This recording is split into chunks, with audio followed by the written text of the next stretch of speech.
Americans across the country are taking to the streets today.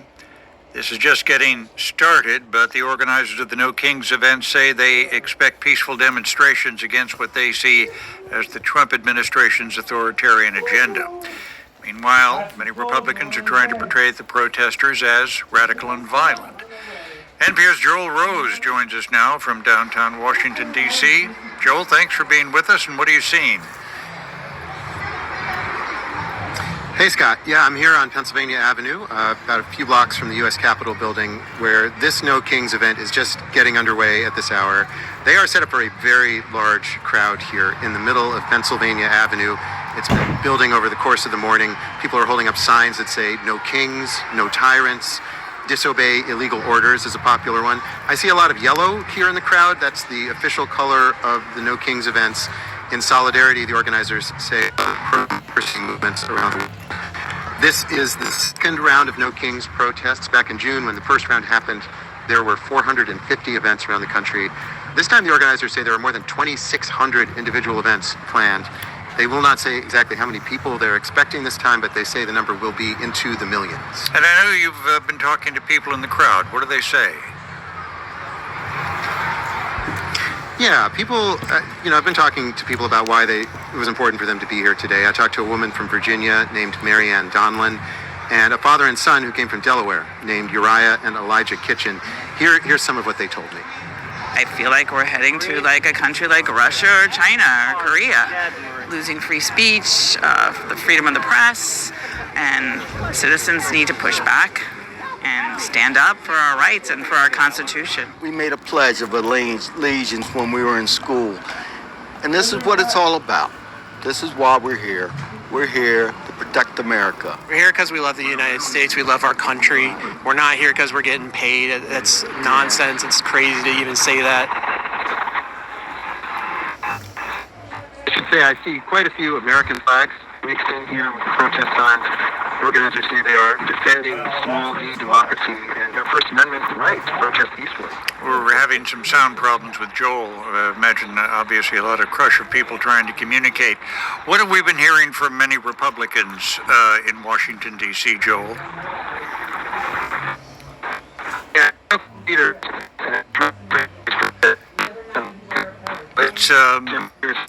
We have a clip from House Speaker Mike Johnson at a press conference this week. I encourage you to watch. We call it the Hate America rally that'll happen Saturday. Let's see who shows up for that. I bet you see pro-Hamas supporters. I bet you see Antifa types. I bet you see the Marxists in full display, the people who don't want to stand and defend the foundational truths of this republic. We are still having communications problems with Joel Rose. Can you hear me, Joel? Well, there's a crush of people that are all over downtown D.C. and elsewhere in the country, and I think that's obviously complicating some of the communications we have. In any event, our reporter Joel Rose is on the scene of the No Kings rally, one of the No Kings rallies in Washington, D.C., and we thank Joel and other reporters who are covering it for us today. So thank you very much for being with us. Contributor Ron Elving joins us. Ron, thanks so much for being with us. Good to be with you, Scott. Of course, there were big protests during the first Trump administration, women's marches among them, many demonstrations against his immigration policies. How do these No Kings protests compare? The day after Trump's first inauguration in 2017, close to 500,000 people, most of them women, marched on the Mall in Washington. There was an estimated 400,000 in New York City, 250,000 in Chicago, and so on.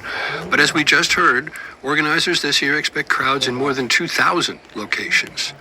And attendance, they hope, will be in the millions. Those earlier protests were largely driven by advocates for abortion rights and women's rights. The current protests cover a wider range of issues: the rule of law, individual rights under the Constitution, and the cutbacks in funding for health and education. But at the same time, the overarching issue today is rejection of autocracy, rejection of rule by one person. We're now on the 18th day of a government shutdown. Is this becoming a shutdown unlike any other? In past shutdowns, there have been serious ongoing efforts to resolve the underlying issues, to negotiate between the parties, to reach some kind of agreement. That's the difference. In the past, there has been general agreement that the damage from the shutdown, the harm to everyday Americans, was more important than having one side or the other prevail. There was a sense of there being an us, not just an us against them. And we are not seeing that now. Whatever responsibility Democrats have for this shutdown, they are, at least, here in town, in D.C., ready to talk. The president and his party have refused, saying there is nothing to negotiate. The House has not had a voting session since the summer. Speaker Mike Johnson is also refusing to swear in Representative-elect Adelita Grijalva. She won her special election in Arizona more than 3 weeks ago. Arizona's Attorney General is threatening legal action if she's not sworn in. What reasons has the Speaker offered for the delay?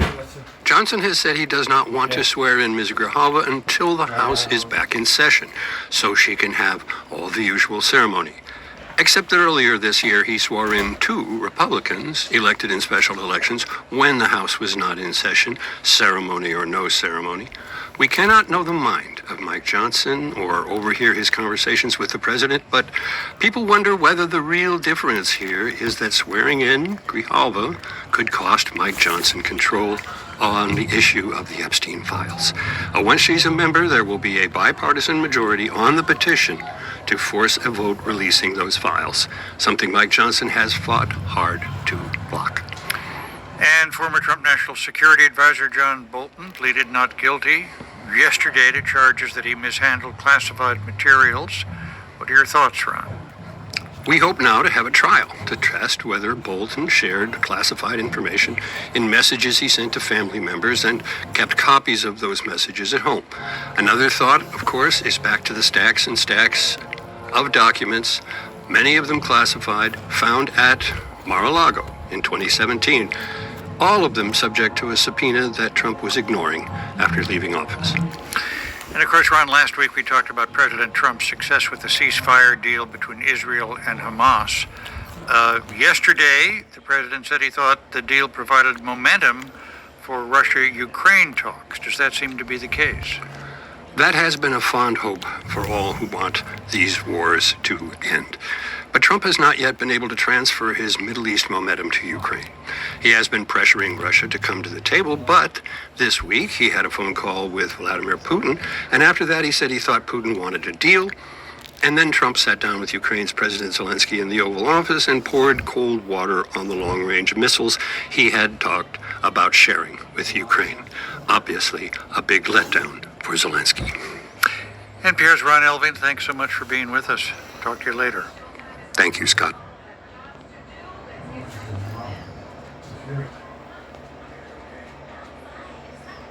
We are here, and I mean on the air with you today, because of Susan Stamberg. There are, of course, others who helped turn the idea of national public radio into a distinctive sound. But a little over 50 years ago, when Susan's voice began to crackle into kitchens and cars all over America, people who heard her didn't ask, "What's NPR?" but "Who is that?" She was the first woman to co-host a nightly news broadcast, and she didn't sound like a sonorous news anchor. Susan sounded irreverent, not official, boisterous, not boring. She was courteous and often hilarious. Susan Stamberg gave NPR a voice and that laugh that could make microphones tremble. We saluted Susan at NPR and on this show when she retired last month. I'm glad she got to hear at least a portion of our gratitude and love before she died this week at the age of 87. Those of us who work here know we stand atop the partnership that Susan and a few other scrappy journalists began more than 50 years ago with what has become millions of listeners across America. I've been trying to recount all I learned from Susan over the years. She often reminded me that the most important thing you can do in an interview is to listen. Journalists often try to plot out extensive questions in advance, packed with pertinent facts. But sometimes we're so eager to get through our questions, we neglect to really hear the answers and respond to them. You've got to be prepared to let all that prep hit the floor, Susan once told me, and let the interview go someplace else. She also showed us how the best questions can be as short as why, or as ingeniously simple as when Susan asked an orchestra conductor, "Don't your arms ever get tired?" And Susan showed us that for a news program to become a companion in people's lives, it has to play all the notes in the human symphony, high and low, dark and light, and you play them with style. You can pack all the important facts into a story and a show, but if you don't hold the interest of listeners, they won't stay with you long enough to hear any of it. When NPR was a set of little-known initials, Susan Stamberg gave this place personality. I find it telling that the recorded voice in the elevators here at NPR headquarters is Susan's. She continues to tell us which way is up.